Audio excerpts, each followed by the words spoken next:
Yeah, because what we're not doing is playing who you got twice. Oh, All right. In, I'm hearing the echo, Didi or Greg. When y'all need to turn your sound down just a little bit more. All right. is it me? It might be Greg because he didn't have his headphones in. Um, All right. In three, two, one. Hello, and welcome to the WrassleCast, episode 215 to be exact. I'm joined by my co host, the SmackDown Matters correspondent, Ms. Didi Jonay. hey. And we're joined by the WrassleCast broadcast journalist, Magnum Prime. What's going on, Greg? Present. So the WrassleCast can be found on the CSPN at www.cspn.us. You can also follow the WrassleCast on Twitter at the WrassleCast. You can follow Miss Didi Jonay on Twitter at Didi Jonay. You can follow the WrassleCast broadcast journalist on Twitter at Magnum Prime. And you can follow myself on Twitter at Don Delarente. So, Miss Didi Jonay, Mm. it's time for I'm you sorry, to yes. turn into Miss Alexandra York. Break Who? out your it was Marlena, her WCW gimmick. Yes. Oh. The York Foundation. She like had a computer and it used to like produce an algorithm to tell her wrestlers how to win their matches. It was so Oh, cutting edge. okay, references. So like and she was wearing the business suits and stuff and like Lana. So that's what when I saw Lana wearing it, that's the first thing I thought of. Like, oh, Alexander York. Okay. But anyway, for us old heads, we all remember that. But it's time for Miss Didi Jonay to turn into the WrestleCast secretary, administrative It's like I guru that can't she escape is. it. That's my day job, and here I am. As it's time to play Who You Got for Tables, Ladders, and Chairs TLC Bitch. this I'm Sunday, sorry. 7 p.m. You can join us in our live tweet using the hashtag NoScrubsCast. So please join us at 7 p.m. to live tweet the TLC pay per view and share your commentary with color. So we'll start off with your fave, one of your faves, Miss TV show name, Finn I don't Balor. have any faves anymore. Not with 12 matches. Finn Okay, yes. Balor Yes, yes, versus yes. Drew McIntyre. Yes, yes, yes. So I'll start with Magnum Brown. Who you got? Oof. Drew's got a loss now. He's not so new and shiny anymore. Yeah. I'm still gonna go with him though. I'm gonna roll with the the the not as hot hand as it once was though. But I'm gonna take him in this match. All right. Miss Didi Jonay. Who you got? I don't really have a reason to think this, but I kind of feel like the demon's gonna come back. Probably not. But I feel like if the demon comes back, then the demon gonna win. So I'm gonna pick Finn. All right. I'm going to go with the Scottish psychopath, Drew McIntyre. I think he's headed for really, really big things in 2019. Now, this match, DD, can be like an asterisk match because we haven't watched any of this, or at least I haven't, so I don't really know who's going to win this. Mm-hmm. But it's the finals of the mixed match challenge. So Mm-hmm. we got Jinder Mahal and Alicia Fox versus R-Truth and Carmella. This is so stupid. The winner, the winners are going to be number 30 in their respective Royal Rumble matches, Which is why none and of this makes sense. they're going to earn a vacation.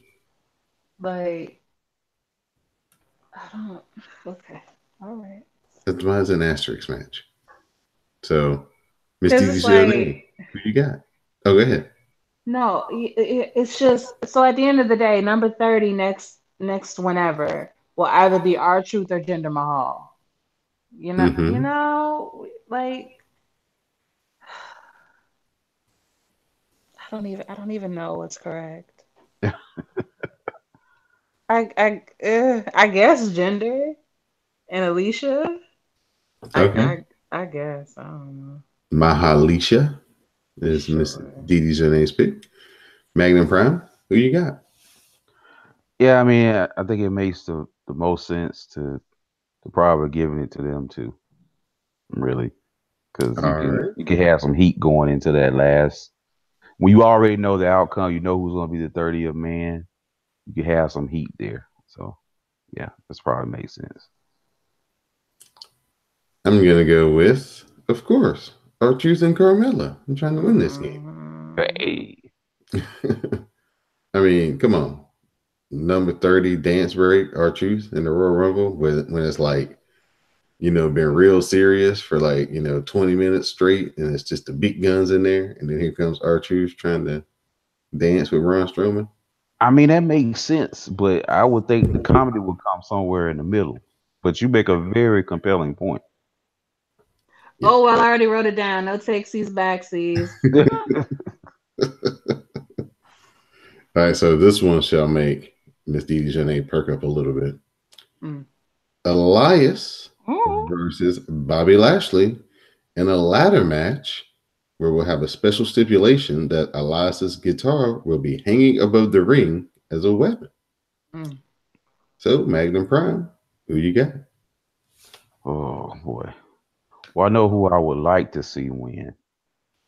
Um, but I'm gonna go with Lashley. I, Lashley, yeah, Lashley, I prefer Lashley. the other way around, but I think Lashley's gonna win this All right. I don't think we have to ask Miss Didi Janae who she's got. one, of Absolutely you course. don't. And I will be walking alongside Miss Didi Janae and Elias as I will be going with Elias. Eh. I just feel like if it's a guitar match, Elias should be able to hit him with the guitar. Or maybe he has extra guitars under the ring. He can hit everybody with a lot of guitars. Put Like someone in the that's what ring. Jeff Jarrett would do. Just have extra guitars. Yeah, and Jeff Jarrett was on like SmackDown. They like if you look at their YouTube page, he was backstage at SmackDown. Why not Raw, where he has a connection with Elias? He could teach him some things. He Nothing could they do compare makes notes. sense. I don't Nothing get at it. all. I just don't get it. Okay, so our next match, Natalia versus Ruby Riot in a tables match. Miss Didi Jonay, who you got? I actually have Ruby, but I'm gonna be nice and say I have Maddie. All right. She need to get some fire up in her bones. Hang out Maybe with this will some do it. maybe start hanging out with the Usos or something. Like I don't know. Well, she's kind of lost her way now that Cesaro and Sheamus aren't on Raw anymore. She doesn't have anybody to really connect with like that. New Day's gone. Her and Big E, they're real tight. Um, Mm. yeah, all her peoples are on SmackDown. It's like she's more of a SmackDown girl, actually, is what the problem is. Hmm. But I'm just ready for her best friend Ronda Rousey to come help her, at some point. Magnum Prime, Natalia versus Ruby Riot. Who you got? I'm going with Ruby Riot. Smart choice. I don't like Ruby's face. That's really the only reason why I'm choosing Maddie. I don't. It's not ugly. It's just she. You can tell she used to suck her thumb. I don't like it. Oh, all right. Some teeth. Hard Mm-mm. hitting analysis only found here on the WrassleCast. I'm petty. It's established. I know. I'm going to go with there's one side Ruby. of me that really wants to see like Natalia go through the Jim Neidhart table just because it'd be like super heel, super duper heel. But I'm like UDD. I think it's time for Natalia to get something going in her favor. So I'll go with Natalia. Okay. You see how we become so conflicted over here when heel is life? It's like I don't mind rooting for the heel. It's just I want better for Natty in this situation. Like she needs to See, feel the rage. He'd act like Daniel Bryan, just kick the shit out of somebody. Next up, we have Braun Strowman versus Baron Corbin in a TLC match, where the stipulation in this match is Strowman will earn a Royal Rumble title shot against Brock Lesnar if he wins, and Corbin will be the permanent Raw GM if he wins, but he will lose all authority if he loses. I would So, love to believe we're all on one accord with this. so Magnum Prime, who you got? I'm going with Strowman. Uh, well, Donald, it's all on you because we already know who I'm going for. Okay, so here's what I'm going to do. I'm going to pick Braun Strowman, Okay. but I have a alternative scenario that if I hit on this, I should be able to get like two What bonus points. you want bonus Oh, points? you Okay, talking prop bets? let's Okay. Yeah. let's talk about it and I'll see. Okay. Yeah. Yeah. You're the arbiter here. Yeah, I am, since I gotta Okay. take these damn notes. So Braun Strowman's fucked up and he can't make it. Right. Right. Mm-hmm. So Baron thinks he's gonna win by forfeit because they've been building that shit up. He's gonna, every time he's interviewed, I'm gonna win by forfeit. Mm-hmm. Well, he thinks he's gonna win by forfeit, but Kurt Angle comes out and wrestles for Braun Strowman, and the Mm-hmm. same stipulations occur as a one night only, whatever. Kurt Angle beats Braun, beats Baron, and he loses all authority, and it kills two storylines right there about because Kurt and Okay. Baron never really had their final thing with the GM stuff. So Tell you what, that is very specific. I will give you 1 point if that happens. thank you, ma'am. I You're appreciate it. very welcome. I need all the help I can get for this game. Mm-hmm. It's not over. We still have Cedric Alexander versus Buddy Murphy for the WWE Cruiserweight title. Remember those guys? Miss Didi Jonette, who you got? I don't know these people. No, I know Cedric. I'll go with Buddy though. Okay, No real reason. okay. Miss Durr, Megan See, Prime, who you there got? you go. I'm sorry. That's the magic of the power of editing. All of this will go out of the window. Bring it back. Magnum Prime, who you got? uh, yeah, I think Murphy's gonna keep it for a while, so I'll say champ retain. All right. I'm going to go with Buddy Murphy as well. Next up, it's Randy Orton versus Rey Oh, Mysterio in a chairs match. Magnum Prime, who you got? Do we have to on this? You got to, man. You got to. I'm not gonna root for Orton at all at this point. So yeah, Rey Mysterio. Miss Didi Jonette. anyone but Orton. All right. And I'm going to say Mr. Rey Mysterio as well.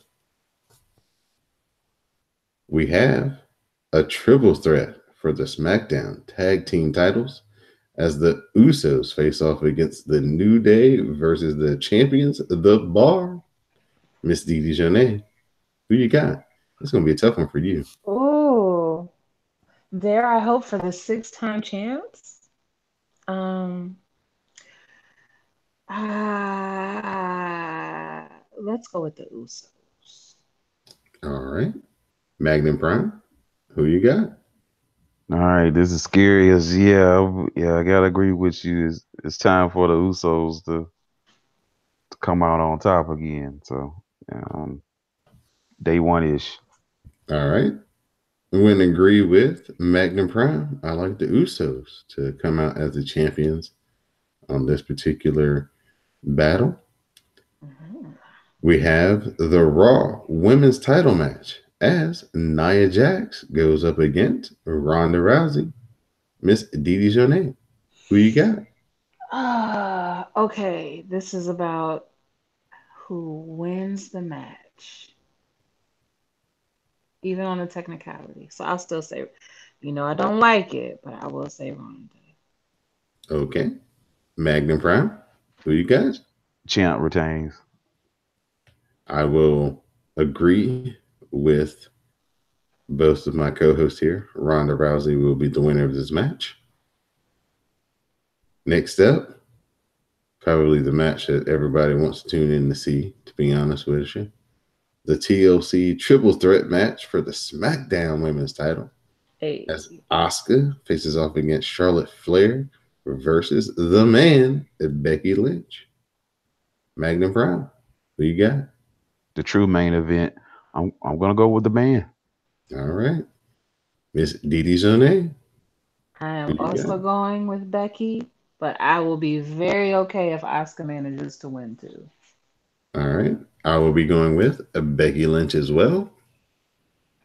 For the WWE Intercontinental title, we have Dean Ambrose going up against Seth Rollins. Miss Didi Jonay, who you got? No stipulation for this match. It's just a matchy match. Just a match. Mm. Mm. Mm. I don't know. I guess I'll stick with Seth. All right. Magnum Prime, who you got? I'm going with the WWE's version of Bane. He breaks the bat. We got a new champ. All right. I think that they're going to position Seth Rollins to be the man here on Raw for a little while. So I'm going to go with Seth Rollins. Oh. And our Um.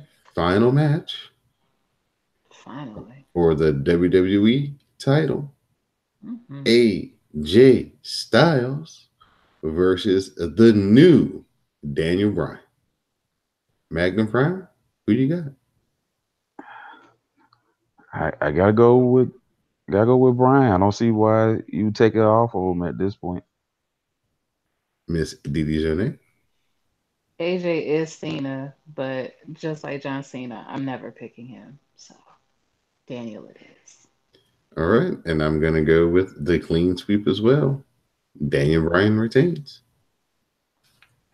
Why do we So, agree on everything? It's Jesus. scary, yeah, it's very, very provocative. scary. Even So, with the triple threat matches, we're pretty on one accord. Mm. yeah, it's just a few matches that all, it's always like that. It's like one or two or three matches that makes the difference. Yeah. So please, again, join us Sunday night starting at 7 o'clock. Use the hashtag NoScrubsCast to share your commentary with color. Also, if you are inclined to watch the pre-shows, always use the hashtag Say No to Pre-shows to interact during the pre-show. And we're looking forward to everybody's thoughts and uh, gifts and comments in the live tweet. It always makes things much more enjoyable. So once again, this is the WrassleCast. This is episode 215. I'm joined by Miss Didi Jonay, my SmackDown Matters correspondent, and the WrassleCast broadcast journalist, Mr. Magnum Prime. We're going to talk about Monday Night Raw. I don't even know where Monday Night Raw was from this week. I didn't catch it, but From hell. Weren't they in Texas? So was that last week? I think that was last week. They did the Texas Loop. It was somewhere in the West Coast. It might have been Nevada because they were in Vegas for SmackDown, so it was somewhere close. Mm. But Seth Rollins comes out. He's hyping this weekend's TLC match against Dean Ambrose, but he's also out here to spit some hot fire. He invites Baron Corbin down to the ring. Corbin says they could be doing this in private, but he says, he's here. And then Seth Rollins says, shut up and listen. Rollins says that under Corbin's leadership, Raw has sucked because Corbin has made the show all about him. Corbin says he's allowing Seth to vent, but that Rollins needs to watch his tone. Rollins praises the roster and the fact that Corbin has no idea what to do with it. Rollins cites the case of the Revival being buried in the Lucha House Party matches. He also brings up the horrible pissing segments. Rollins then runs down Brock for never being there, and that says Brock hasn't had a match on Raw since 2002. Rollins says fan and roster support, morale, and ratings are at an all-time low due to Baron Corbin. Corbin says he doesn't care because this is his show. He threatens to make things worse. He says he will win at TLC, become the permanent GM, and then put Rollins through hell. Rollins challenges Corbin to a match right here and right now, a TLC match. Corbin refuses. Rollins calls him a coward repeatedly. Corbin finally accepts, and then he says this match will be for the Intercontinental title. So it's obvious that Seth Rollins listens to the WrassleCast because he repeated almost verbatim what Didi Jonay had to say about what was wrong with Raw. Mm-hmm. Mm-hmm. I be knowing. And it's very interesting that the man himself probably wrote this promo about the man himself. What you think, G? Yeah, I did think it was a interesting promo. It was probably one of the better set promos we had in a while. But yeah, I was really rolling on the floor when they tried to throw all the eels of the show at Corbin's feet. Yeah, That did give me one of the best laughs I probably had in the past month. yeah. Corbin took the hit for Vince and all the writers. Exactly. Yeah, it's a very interesting promo. Though it was good. It was real good, and maybe at least for once in a blue moon, they acknowledge the fact that yeah, we say your shit sucks, and the numbers finally backed it up enough and times in a row where they're like, okay, we got to at least acknowledge it, even if we don't do nothing about it. At least we acknowledged it. So Seth is interviewed backstage. He says it may not be a smart decision, but he has to be a leader and take a stand. First matchup of the night, we get Bobby Roode and Chad Gable versus the AOP and Drake Maverick. This is a 2-on-3 handicap match for the Raw Tag Team titles. Now, before we get into what happened, it only took like what 4 months, 5 months, but Chad Gable finally upgraded his gear. This man got a robe, he got some blue trunks, he got the little glorious headband. Like now, you look the part, my man. Like, y'all can't come out here calling yourselves a tag team all Mitch match. Gotta, coordinate. So Chad Gable makes a tag. Bobby Roode runs wild, and then he flies into an overhead toss. We get double teams on Bobby Roode, but Chad Gable makes the save. The AOP hit the super collider, and the neckbreaker powerbomb follows. Drake Maverick tags in, and he mocks Bobby Roode, but Drake Maverick gets cradled, and Bobby Roode and Chad Gable get the win and are your new Raw Tag Team Champions. Roode and Gable celebrate backstage, and they're talking about all their hard work and perseverance finally paid off, and they are your new champions. So all it took was some matching gear, and voila, got the titles. Got to look like champions. Can't be out here ragtag going after the titles. Natalia comes out. She says she's usually all smiles, but she has to talk about Ruby Riott. She loves the business and she loves WWE, but Ruby has no respect at all. Ruby made this personal and tried to destroy her father's legacy. Natalia says that she had to fight for everything. For some reason, she brings up the Montreal screw job and says she is proud to be a Hart and represent her family. At TLC, she will teach Ruby about respect and is dedicating her match Sunday to her father, Jim the Anvil Neidhart.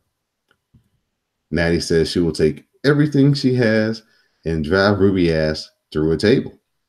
The Riot Squad arrives with the table. Ruby mocks Natalia for crying again. Ruby says Natalia doesn't need respect. She needs a good counselor. Mm, Natalia doesn't represent her family. She mm. disgraces it. Ooh. Ruby reveals the table has a picture of Jim Neidhart on it. Sunday at TLC, when she puts Natty through this table, Natalia and Jim will be closer than ever. Damn. It's just like Natty got no Ruby has the fire for Natty like she's the offended party, and I'm just trying to figure out like what's got to happen for Natty to like snap. Somebody got to like kidnap a kitten. Like what's gonna be the end? What we gotta do? I don't know, but Ruby Riot leveled up on her heal meter, and I liked it. I liked it a lot. I was like, damn, that's cool. That's on some Samoa Joe type shit. Oh, it was ice cold, which is fine. I'm not mad at Ruby. I'm mad at Natty. Because you gotta match fire with fire. Especially when they talking about your dead daddy. But yeah, I can't. Finn Balor is not at Raw due to injury. So his match with McIntyre is still advertised for Sunday. McIntyre says that he beat Finn Balor so bad he's not here tonight and he'll just finish the job on Sunday. So we get the rematch between Drew McIntyre and Dolph Ziggler. Dolph collapses on a super kick attempt. Drew McIntyre talks trash. We get a zigzag by Dolph, and that gets 2 count. McIntyre kills Dolph with the Claymore, and Drew McIntyre gets the win. After the match, McIntyre kicks the shit out of Dolph until the agents and refs make the save. McIntyre looks like he's going to leave. Then on the outside, he hits another Claymore that sends Dolph into the LED board. So they did like an air raid crash off the ropes, and Dolph got lucky he didn't break his arm or dislocate his shoulder, but then he probably got put into concussion protocol when his head snapped off against the LED board. So this looked like a tough night at the office for Mr. Ziggler. Sorry, DD. I mean, it's okay. We get some highlights of Slater beating Rhino, and that led to Rhino being gone from Raw, and Heath Slater becoming a referee. Poor Heath Slater. It's Christmas time. He had a tough decision out here, you know. Kids need Christmas gifts. His wife. Rhino, he'll be all right. We got Bailey versus Alicia Fox. The Sings distract Bailey, and Fox hits a big boot. Apollo Crews arrives, and Sasha Banks joins him to take out the Sings and Jinder Mahal. Apollo then throws Banks into the Sings and Jinder. Back in, we get a Bailey to Bailey, and Bailey is victorious over Alicia Fox.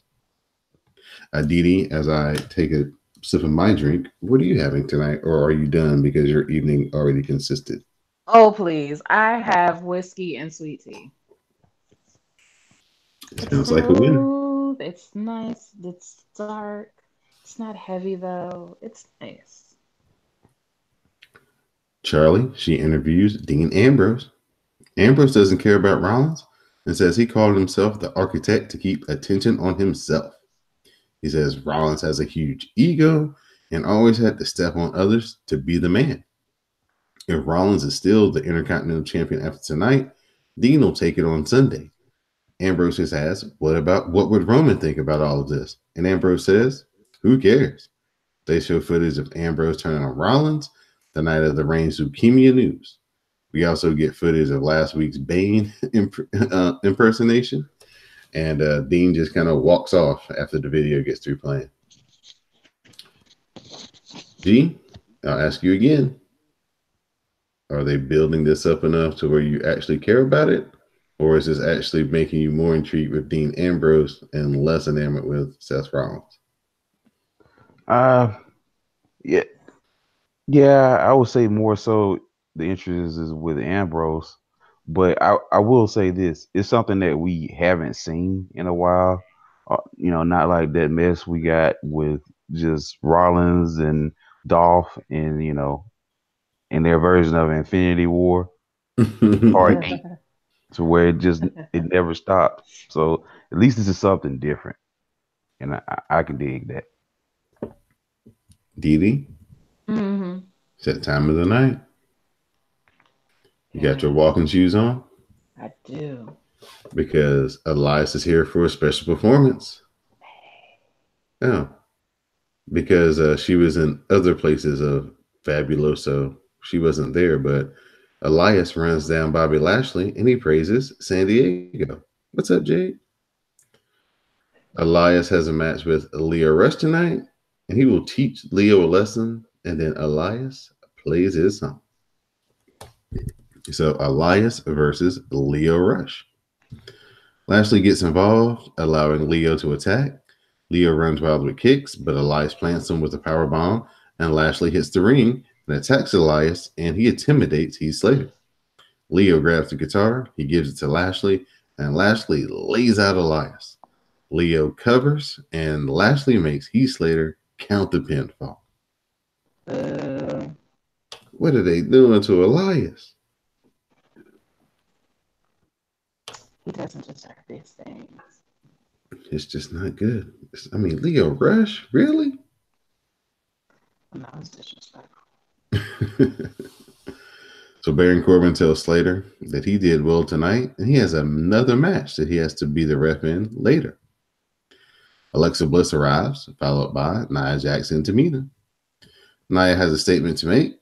She's winning the title on Sunday. She mocks Ronda and says Ronda should just give her the title to avoid the humiliation at TLC. Nia says she doesn't talk trash. She's a Samoan woman and Rousey's biggest fear. She says that this right hand is her weapon. She broke Becky's face, and on Sunday, she'll punch Rousey in the face and punch her over and over until Ronda Rousey taps out. Nia runs down Rousey's accomplishments, but plans to win as she takes out the myth of Rousey. Ronda arrives and says she's not here to hit poses and she wants to fight. Ronda rushes the ring. Tamina and Nia Jax bail. They look to attack when Ember Moon arrives to even the odds. You know what one of my favorite things is right now? Like Alexa Bliss is like, trying to recover so she can get back into the ring. Speaking of Alexa Bliss, Yes, ma'am. she put some injectables up in that face. Oh, Okay. She out I here did- looking like Paige. Oh, really? Oh yes, got duck lips. Hmm.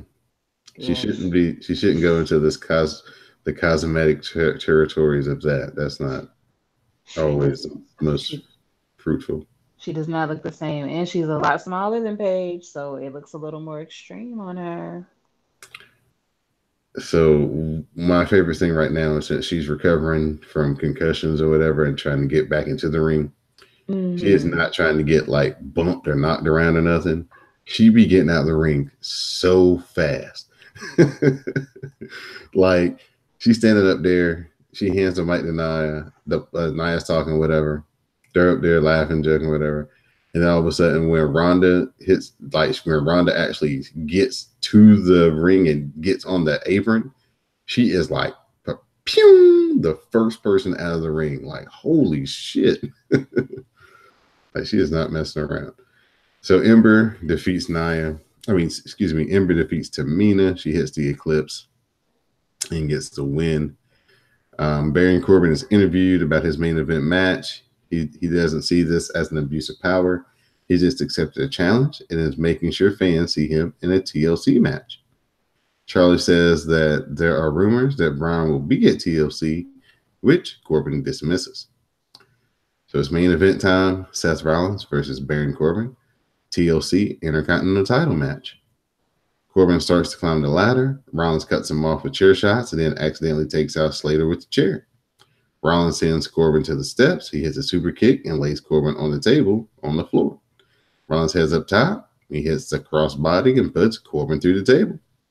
Rollins climbs the ladder, but Heath Slater gets back up and he shoves the ladder over. Slater then drags Corbin back in and Corbin climbs. Rollins takes out Slater and he powerbombs Corbin through another table. Rollins super kicks Slater. We get a blackout to Baron Corbin. Then Rollins climbs the ladder. He grabs the belt and the champ retains as Seth Rollins is victorious. G, your thoughts on that main event? I blame the liberal media for giving us that match. I mean, hey, you just trying to kill time. I don't understand why you give us something like that when the big show is around the corner on a Sunday. But hey, this is WWE in 2018, so it is what it is. Did you have any special thoughts or concerns about this main event match? No. So let me get your rating then. 0 out of 5. 2. Okay. Yeah, let's go with 2. Magnum Prime, you got a rating for this week? 1.8. Yeah, I thought it was about a 2 as well. It was a little better than the past couple of shows, but the ratings did not indicate that, as it was lower than the show was a couple of weeks ago. So still dipping, dipping, dipping, dipping. So Mm, so we're getting ready after this pay-per-view to kind of turn the corner into Royal Rumble season, which leads into WrestleMania season. So we'll see if they can pick it up on Raw. But at this time, I'm going to turn it over to Miss Didi Jonay in the SmackDown Matters report, because they never need to pick it up over there on her side. no, we She's we always, make we're always happy. yeah, We you we always always got make good use fun. of our 2 hours. Yeah, she always have fun and interesting things to talk about. So take it Yeah. away. And on the rare chance we don't, it's still better than Raw. Anyway, I don't know why I defend them like I get a paycheck. They need to give me a paycheck so I can really be Team SmackDown. But anyway, they're in Vegas. Daniel Bryan arrives. He says he called the people sheep last week and he would like to apologize to the sheep. He said they don't deserve to be compared to these idiots that are ruining the planet with their consumption. Because, y'all are killing the planet. He says the fans are parasites. You take and take, you give nothing back, especially in Vegas, which is facts. They said he said that we have lived through the old Brian, but the old Brian is dead, and so is the Yes Movement. And he has Yes Movement is dead T-shirts now. It's amazing. He says you've moved on to AJ Styles, but he will crush AJ, and the new Brian will remain champion. And then Mustafa Ali arrives. Daniel Bryan says he knows who he is. He introduces him to the audience and praises him as the heart of 205 Live and as an incredible performer. He says he sees a lot of himself in Mustafa, but that they don't have to do the match tonight. He said the fans won't care after they're done. They don't deserve the match. Mustafa Ali asked what happened to Daniel Bryan, noting that Daniel Bryan is one of his inspirations and the 205 Live guys idolize him for all he has done. He says the old Daniel Bryan would want to fight, and that's what Ali wants. So then he asks him what kind of car he drives, and Mustafa says an SUV. So then Daniel Bryan calls him a small man and questions this and slaps Ali for being ignorant. I guess because why he little, so what he need a SUV for. But Mustafa got children. He's a family man. So anyway, they brawl. Ali takes Daniel Bryan to the floor and follows with a 450. This creates a match. So the match happens. Mustafa counters the belly to back superplex, avoids the running drop kick, and Ali fires up with vicious chops. He then follows with a tornado DDT and gets a 2 count. He heads up top but misses the imploding 450. Daniel Bryan slams the knee onto the post a few times, chop blocks Ali, and applies a heel hook, and then Ali has to tap. Post match, Daniel Bryan attacks and applies a heel hook on the floor. How do we feel? Great showcase for Mustafa Ali. This was fun. You got a I chance know. to talk, and he's put Yeah. on a good match. I did not see this match because I was in the suburbs, but I did see a clip of Mustafa walking through the hallways at the end, and everybody kind of like congratulating him on showing out. So he must have did a good job. Yeah, it was good. It was real good.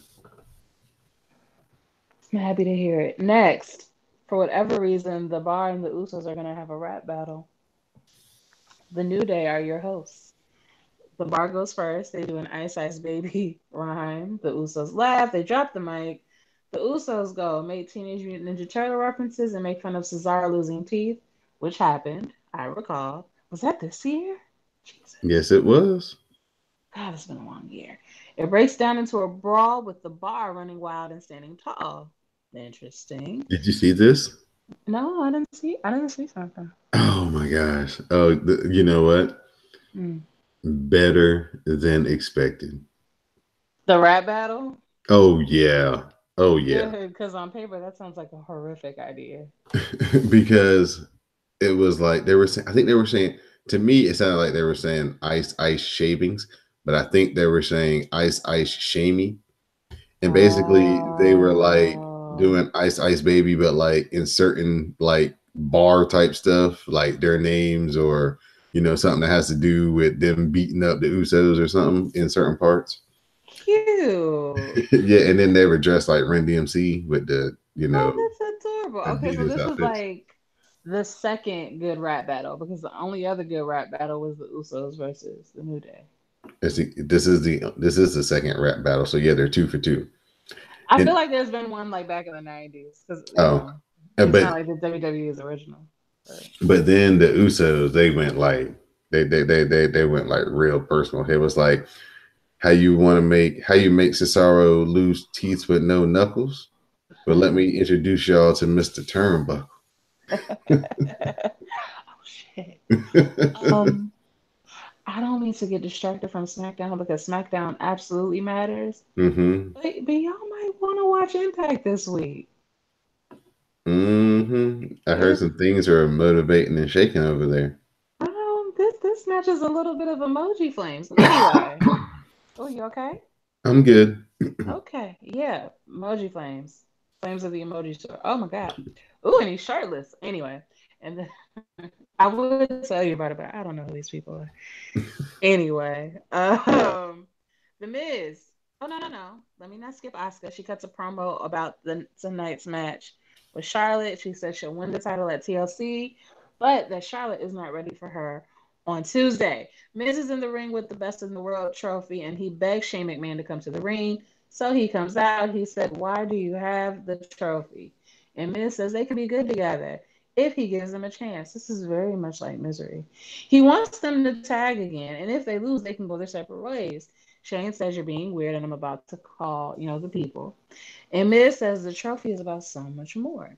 So he asks for a referee. They have a match with Jimmy and Johnny Boots and Tights.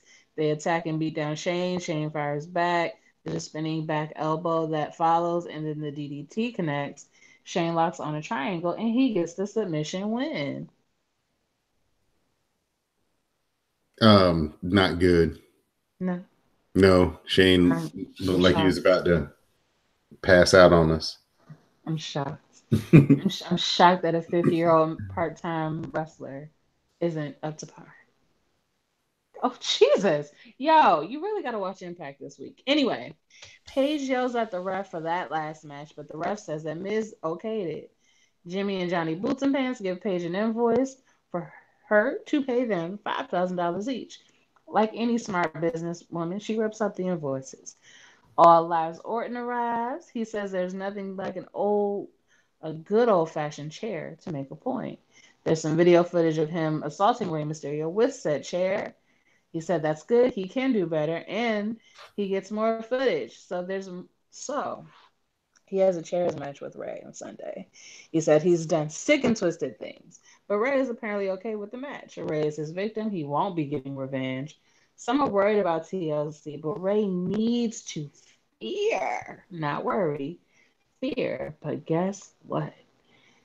Rey Mysterio interrupts with chair shots, and then he drop kicks the chair on Orton's face. Then a 619 follows, and Orton powers. I don't know what that means. Rolls out of the ring, leaves. Oh, why can't you just say run like a little bitch? I like my way better. Oh, okay. Yours is less words, though, so concise. Economy Anyway, of words, Miss Didi. You know about it that. is important. It does matter. Yo, but this match is really good. I don't know if it's homicide. It's homicide and some luchador. But like they running on the ropes. They look like they're about to break each other's backs. This is exactly what you want in a match. Definitely watch Impact this week. Becky Lynch walks and is asked about tonight's Oscar versus Charlotte match. She says she has to defend in the most dangerous match on Sunday against two of the best. There is no advantage, but she loves fighting the odds. She said she'll scout tonight, and on Sunday we'll remind all about the chaos when the man comes around. Yes. I don't understand the booking, but there's a Rusev and Jeff Hardy versus Samoa Joe and Nakamura match. Okay, this match was a lot of fun to me. I enjoyed the hell out of this match. Yeah. Well, let me tell the children about it. Tags to Rusev and Nakamura. Then Rusev takes control and runs wild on Nakamura. There's a fallaway slam that follows, and then a spin kick that connects. Nakamura battles back, but Rusev catches him with a spin kick. As it breaks down, there's a twist of fate, and then the apron clothesline follows on Joe of the Samoas. The Rusev counters the Kinshasa with the Machka kick and pins Nakamura. I don't understand why Samoa Joe is losing, even if he wasn't the one pinned. Why is he losing some more? Still, that's how they do. that's so annoying. But you said the match was good, and I guess that's all that matters. Yeah, it was fun. I liked it a lot. Yeah. Okay. Yeah. So Shane and Miz are arguing. Miz just wants to be best in the world. But Shane blows him off and leaves. AJ is interviewed about Sunday's match. He wants to beat the hell out of Daniel Bryan and is counting down the days until Sunday. He says this isn't the new Daniel Bryan, it's just the real Daniel Bryan. He plans to get his title back on Sunday. It appears that they have bumped the planned Naomi and Mandy Rose match. Naomi looked like she about to beat her ass in real life. Because you know how sometimes kayfabe is a thing, right? And everybody knows Hmm. that people ain't really doing what, I'm just joking. But, sometimes you can't joke about everything. And Mandy Rose said something a little slick about Jimmy. And Naomi said, back up off my husband. And she said, God damn, you're very insecure. And then Naomi said, block her before I lose my job and my religion. And I was like, oh, Naomi real black. I like it when Trinity from Orlando shows up. Yeah, it was very like let's it was very like you think I'm still in character and I'm not. So what are we gonna do? Like, would you like to fight? So yeah, they needed that match because Naomi got feelings and thoughts. So I mean, you never know. Something might magically put them on like the pre-show that nobody watches. Who knows? Yeah, that would be cool for them. Yeah, Have I that mean, because then they could get enough time to actually have a really good match. yeah. And what the fuck else are y'all doing on the pre-show? I saw it once. Wasn't nothing going on. I saw it once, like Kaylee's comment. I saw it that one time. Shit was trash. Pre-show was garbage. Like y'all can have another match. Why not? Make it worth my while. Anyway, your match of the night, your main events. Asuka versus Charlotte. Asuka fires back on Charlotte with kicks and counters, the spear into a code breaker for two. She lays in a flurry of kicks and some forearm strikes. She goes back to the kicks, but Charlotte finally hits the spear for a two count. Charlotte heads up top, goes for the moonsault, eats the knees, and then the Asuka lock follows. Charlotte fights, they spill onto the floor. Charlotte gets a kendo stick and attacks Asuka for the DQ. Technically, that means Asuka won, but she didn't win the war. Post match, Charlotte hits Becky and gets an ass beating for her trouble. And Asuka takes the kendo stick and beats on Charlotte and then Becky. And Asuka stands tall to close the show. That's my kind of ending.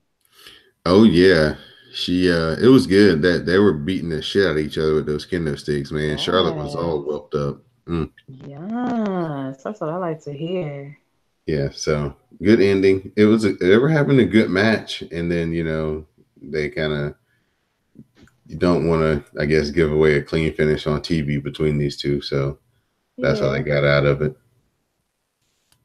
But the Vegas crowd could have done a little bit more. That last closing segment, they were kind of dead for the action they were getting. But it's Vegas, so. True. Didi Janae, how's your Christmas shopping going? What? How's your Christmas shopping going? Well, when I get paid tomorrow, I can finally start.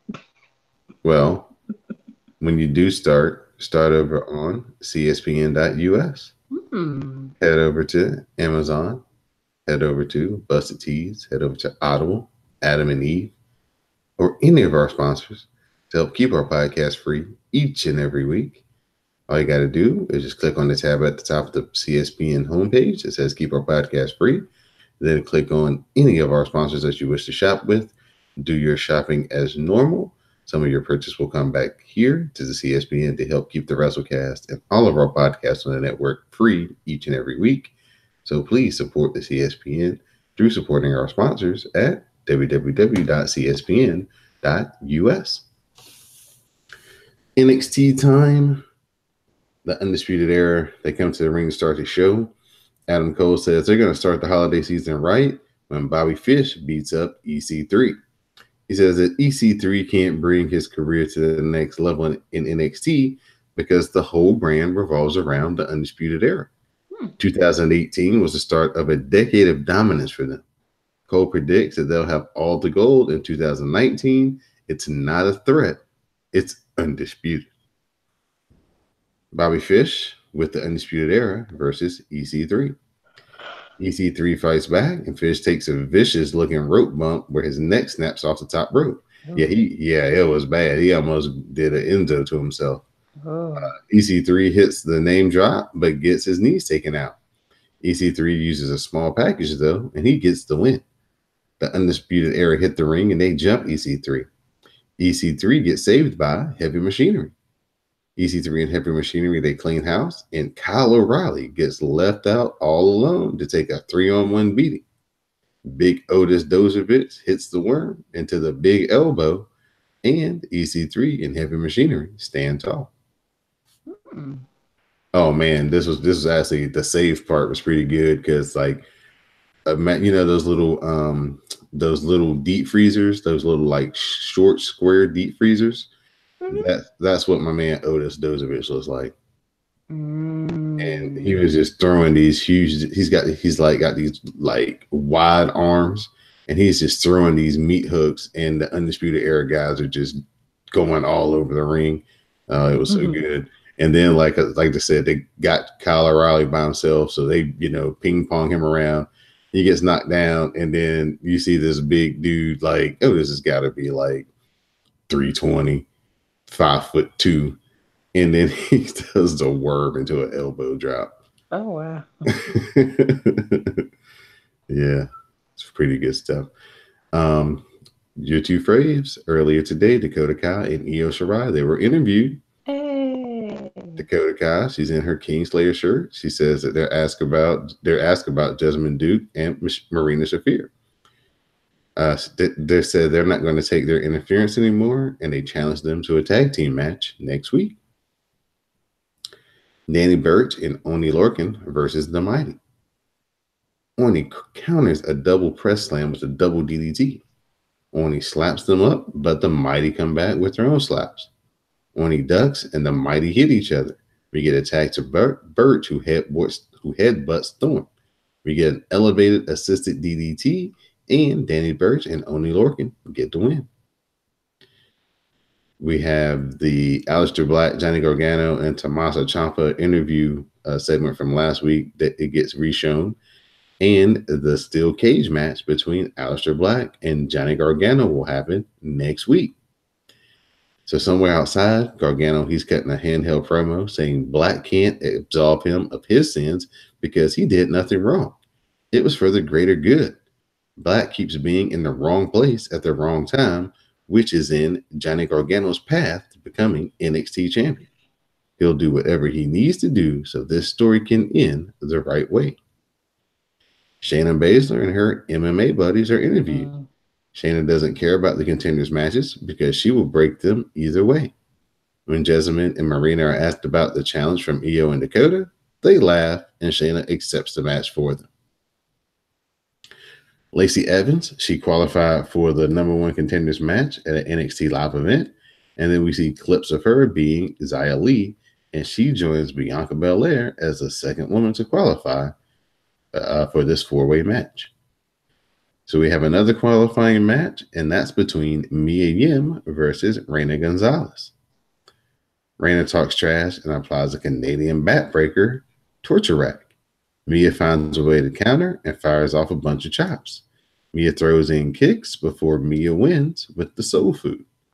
So far in the #1 contenders fatal 4-way match, we have Bianca Belair, Lacey Evans, and Mia Yim. So one more spot up for grabs. Aleister Black, he cuts a promo. He says that the human race does stuff revolving around how they're feeling. About facing Johnny Gargano in the steel cage, he doesn't feel anything. He just has to do it. Johnny is far beyond absolution and redemption, so all that's left is annihilation. Ricochet is out for the North American Championship Open Challenge. And The challenger is none other than Pretty Tyler Breeze. Oh my, it's Tyler. He still has the best music ever. Ricochet versus Tyler Breeze, NXT North American Championship match. Breeze hits the supermodel kick and reverse rounder for two. Ricochet says this place is his now. He get a kick to the ribs by Breeze. He fires off some shots, but he eats a kick when he tries the supermodel kick again. We get a jumping knee and an enziguri by Breeze. Ricochet catches the beauty shot and he turns it into a cradle shot, which is basically a like pile driver, high angle power bomb, excuse me. And he retained the North American title. So this was a cool little match. It was cool to see Tyler Breeze come back to NXT. He got a huge reaction. Um, Big surprise. Hopefully they'll be doing more stuff like that, for people who are kind of not doing shit on the main roster, but need some TV time. So yeah, it was cool to see him out there and have a good match and be in the main event and all that good stuff. So good for Tyler Breeze, good for Ricochet. This was a pretty fun episode of NXT. Can't wait to see the steel cage match next week. So I would suggest Miss DJ, if you remember, or if you're like on Saturday or whatever, just be like, oh, I ain't got nothing to do.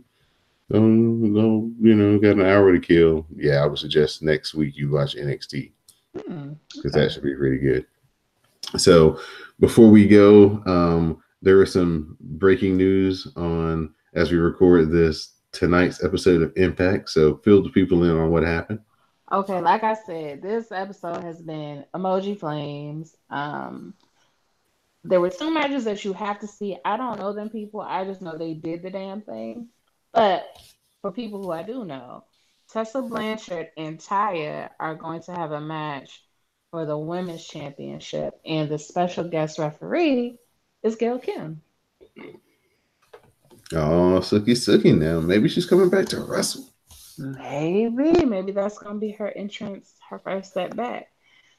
So I just thought that was nice, and that's gonna be amazing. And I know that they said something about Impact in Mexico in early January, so maybe that'll be when all that goes down.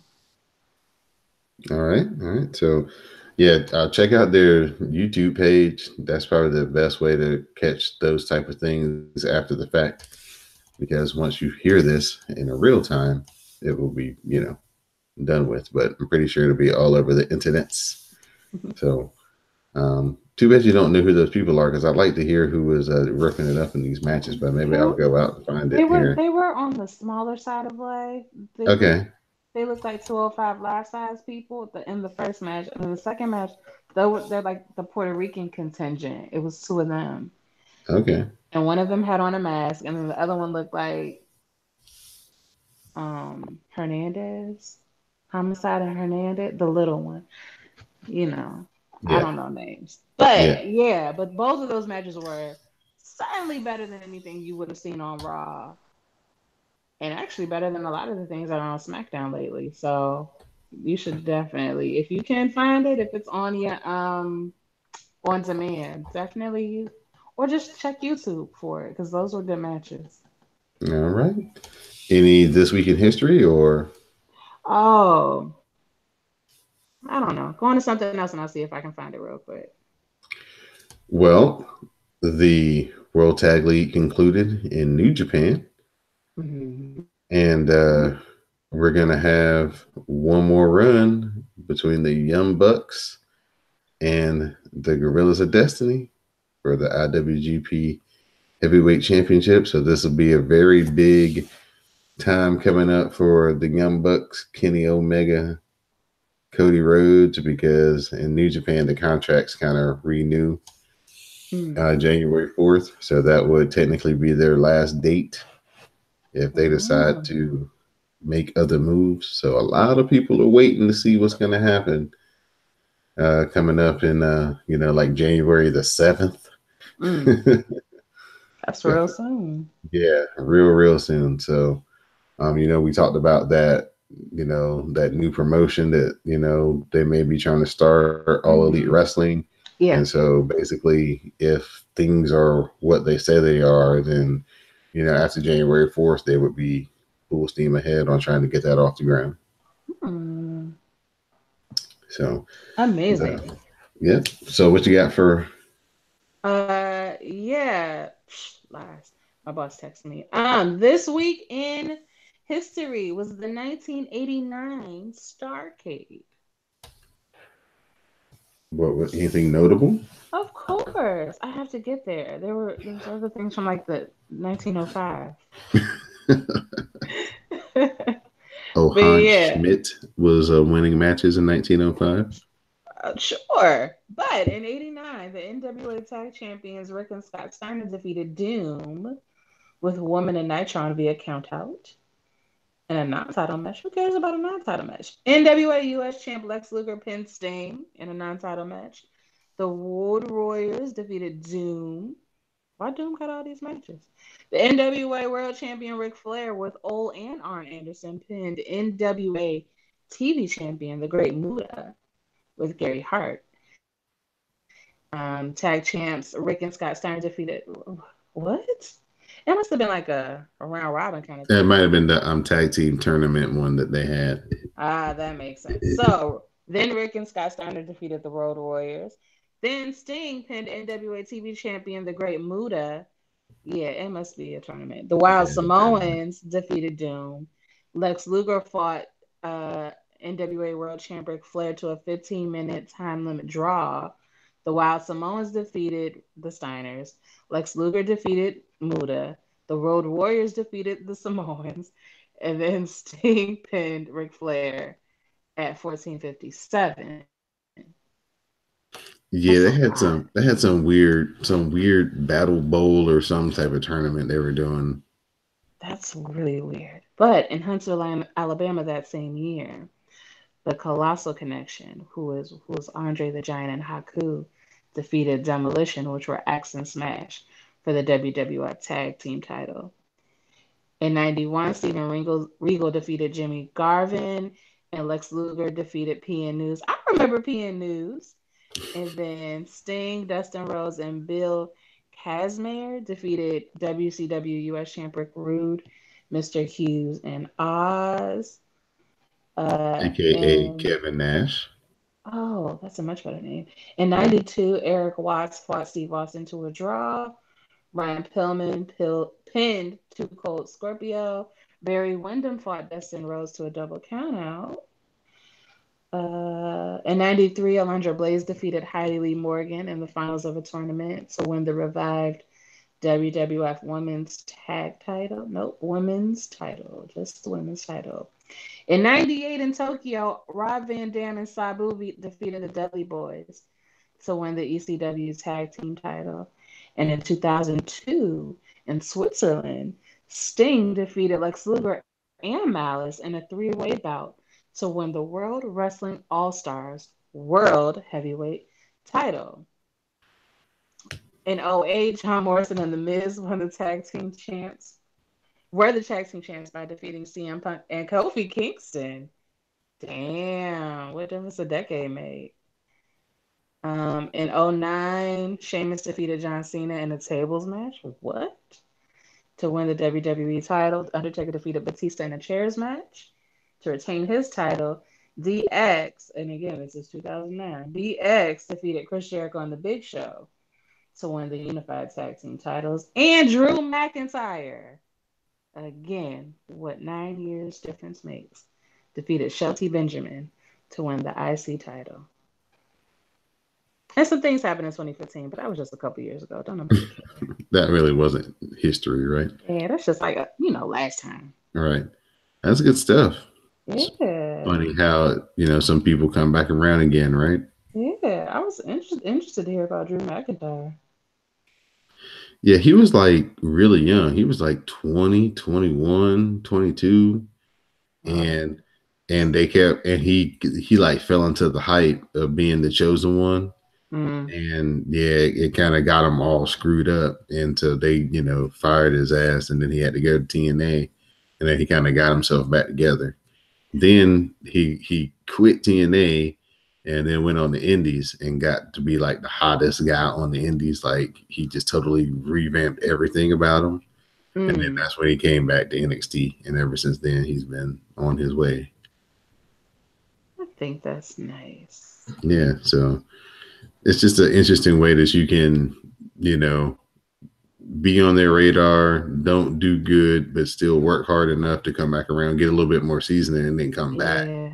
And then also, I think sometimes, I think wrestling is in an interesting spot where, you want to kind of depend on the young kids because they're young, so they can do a lot of stuff, but then it's just like, you need that seasoning, you need that time.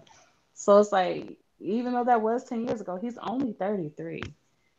Mm-hmm. So he's still Right. got a lot of good years in him. Right. And that's the one thing that people are kind of down about how the WWE kind of does things is Yeah. that, back in the day, like once you got to WWE, that was kind of like the last stop you wanted to get to. That was like you know, the biggest territory, the most money you can make, and all that stuff.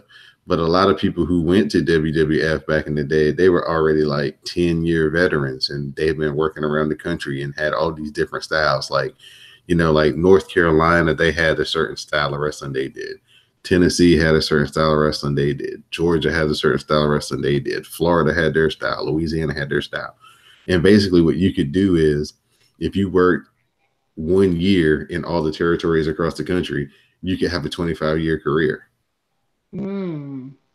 because you could start in like North Carolina and just work your way all the way back around the country. Because, there was, wrestling in California and Washington and Oregon and all these different places. And then you Mm. want to end up in the WWF, like as a grizzled veteran to make the most money you could. But you had all this seasoning. Now everybody comes from the performance center pretty much, or everybody comes from some version of the indies, and then they make you go to the performance center no matter how good Mm. you are most of the time. So, you get WWEized, and so Yeah. everybody kind of looks and wrestles and talks and acts the same. Mm. So when somebody like Velveteen Dream comes up, it's like, it's so Shut. different. You know what I'm saying? It's so different than everybody else. And it's so cool because you can tell that he's the one controlling it. It's not like, oh, we just kind of stumbled upon this. We don't know what to do with it, but we're going to try our best. It's like, nope, this is me. Let me take control of it. You work with me. So Hmm. hopefully he never goes to the main roster. I'm I like, don't. I don't want him just there. stay in NXT. Like they can, Yes. like in theory, like I tell everybody, I was like, NXT is the best thing that they do. Hmm. It's the most consistent show. The pay-per-views are always the bomb. It has long storylines. They don't ever forget the history. They actually come back to shit. It's like, everything you want out of your Raw and SmackDown, you can get it on NXT, and it's only an hour. Hmm. So get into it, folks. So anyway, Miss Didi Jonay, at this time, I'm going to turn it over to you for your shout outs, thank yous, and all that good stuff. Just shout out to Mel because Mel always gets shout outs. The ladies of Glow, everybody who tweets. If you have left a review, and I know you haven't, but if you are guilted into leaving a review, shout out to you. And shout out to anybody who wants to get me a Christmas gift because Christmas coming, and I would like Christmas gifts. She accepts the kind that jingles, but she prefers the kind that falls. Okay, so yeah, just shout out to and then you, of course, the best producer in the business, and that's it. Oh, Sam and Greg, yeah. I'd like to give a shout out to Miss Didi Jonay for joining me each and every week. I'd like to give a shout out to Greg for joining us. Give a shout out to Sam. Give a shout out to Quantum Central R out there. Hopefully, him and Sam will put together another WrassleCast Red and Black for all the Patreon listeners out there. Please go over to patreon.com/CSPN. That's another way to support the podcast. We can also give a shout out to everybody who's going to join us for No Scrubs Cast this Sunday, 7 p.m. Give a shout out to The Glow, all the Wrestle Bays, everybody who came out for Rawcast, the SmackDown Matters. I know Rawcast is, becoming a chore to get through these 3 hours, but, We still have our faithful people who live tweet with us and make it a lot of fun. So I appreciate y'all, especially here in the last like 2 months or so. I know it's been rough. Um, and anybody who just listens to the WrassleCast, like I said, like DD said, please, if you listen on iTunes, rate, review, send feedback. You know, give us some ideas, some topics to talk about. We don't always have to just review the shows. You know, we can get into some topics and things like that. If you want to hear some more wrestling talk, head over, like I said, to the Patreon page, become a CSPN backstage member. You can hear our pre-show conversations that, you know, have some wrestling talk, just have some general conversations. So they're a lot of fun as well.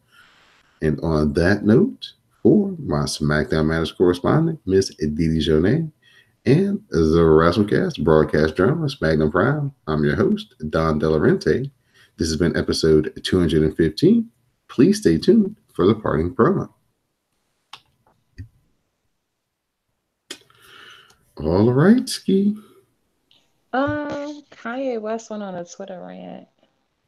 About Drake, and said this shit is faker than pro wrestling. I saw It's like it. so many tweets.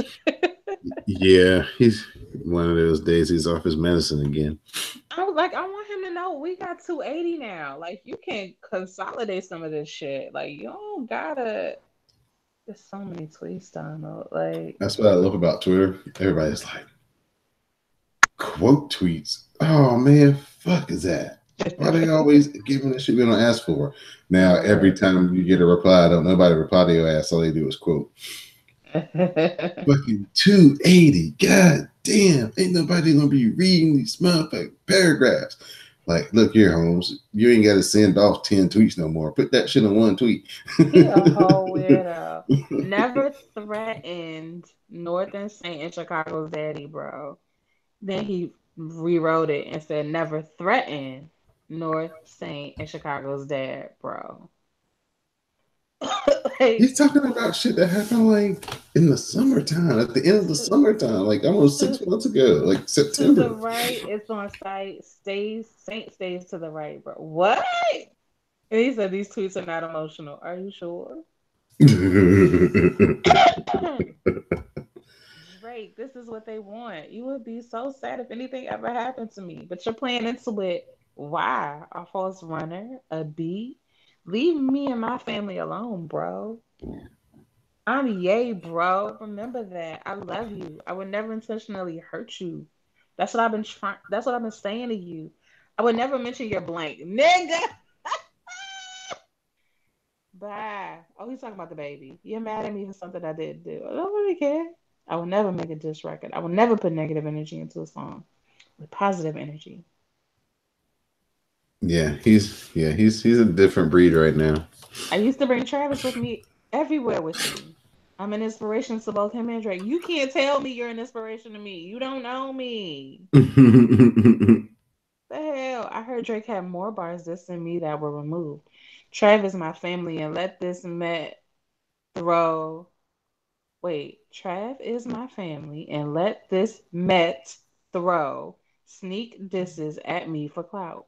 What is a Met? Does he mean a man? He probably went man, but you know, he be tweeting all angrily and fast. This clout shit done got out of hand, bro. To the right, it's on site. Stays to the right. What does that mean? He passes Drake's the crib every day. No more cap. No more fake playing with people's lives, kids, and mental health. You threaten the safety of me and my family. You try to hurt my pockets. If Drake will go at Ye that there is interviews that he loves me, then he doesn't give a fuck about anyone. Our brother is lost and confused. Somebody's lost and confused. The hell? That is a shenanigan if I have ever heard of one. Yeah, too bad. I mean, listen, I can only feel so bad for rich people. I don't care. Yeah, I understand that. Like, I care, but I don't care. Right. Oh man, how the hell did they pull that off? Damn, the Chargers might be for real this year. Sorry, just looking through some sporting stuff. Oh, no, that's fine. I saw a clip from a football match that I had not heard anything about.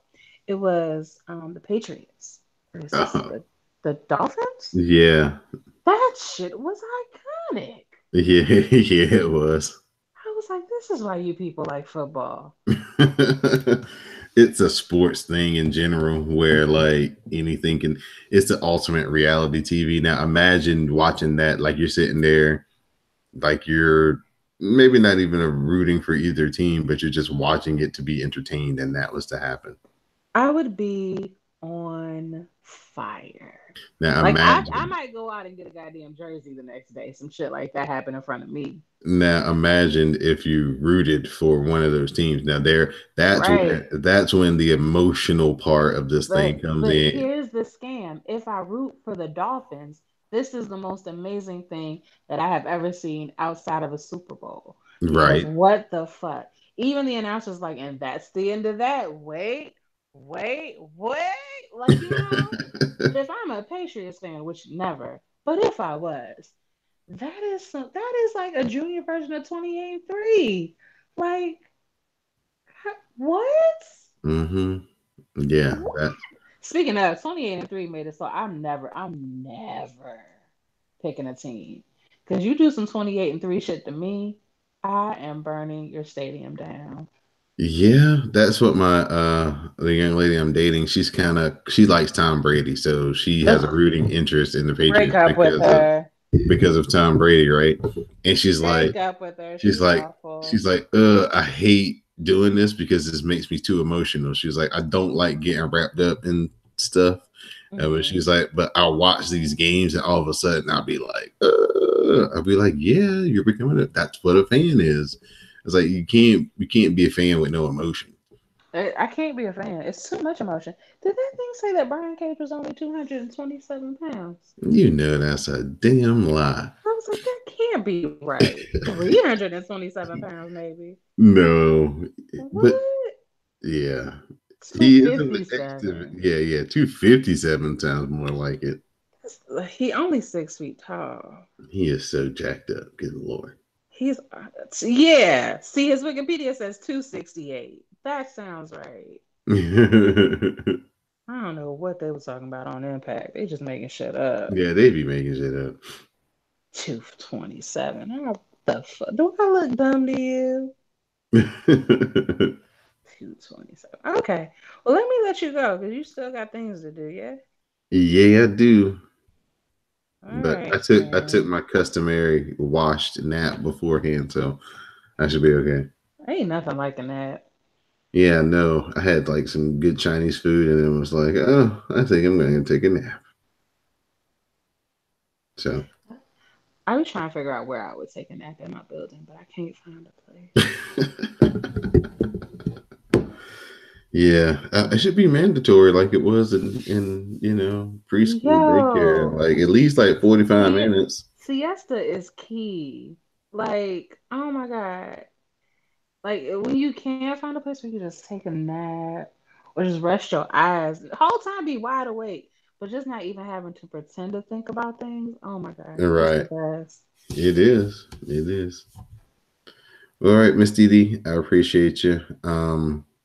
I'll let you know if we have to go early, and we'll figure something out for the holidays because they got these Hmm. weird shows on like New Year's Eve and stuff. And I know you're not Actually, going to be spending your New Year's Eve watching Raw or SmackDown. actually, I might, because I have no intention of leaving the house. Okay, all right, well, Yeah, I I meant to ask Greg about this, but I might try to do it with some other folks. But maybe starting with Royal Rumble, hmm maybe the bigger ones, not like the smaller ones, but like Royal Rumble, hmm Mania, SummerSlam. I hmm want to try to do like a live, like the show ends and then we get on and talk for like 30 minutes. Maybe not even talk about who won, how they won, or whatever, but just talk about, oh my God, this match was great. Oh my God, this interest was great. Oh my God, this sucked.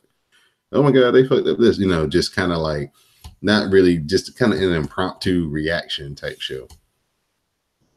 yeah, that'd be a nice idea, especially for like the big ones. Yeah, just for the big ones. Like for this right here, no, too much minutia. But for those bigger ones, where we have surprises and stuff, I think that would be cool just to do something for like a Patreon show where it wouldn't be so structured. It'd just be kind of like, Dee Dee, what was your, what were your top three moments? Oh, I like Mm-hmm. when, Naomi came out, or I like when what's my name just said this, what's my name said, whatever. And then we move on to the next Yeah. person. Yeah, and not really be like, blow for blow, and we'll just save that for the regular show, but just a kind of reaction show. So, That sounds like a great idea, friend. all right, friend. When it gets closer to that time, we'll figure out who we want to have on it. It will be fun. Okay. It's all about the fun. Yeah. All right. Have a good weekend. Be safe. All right. You too. Good All night, right. Good friend. night.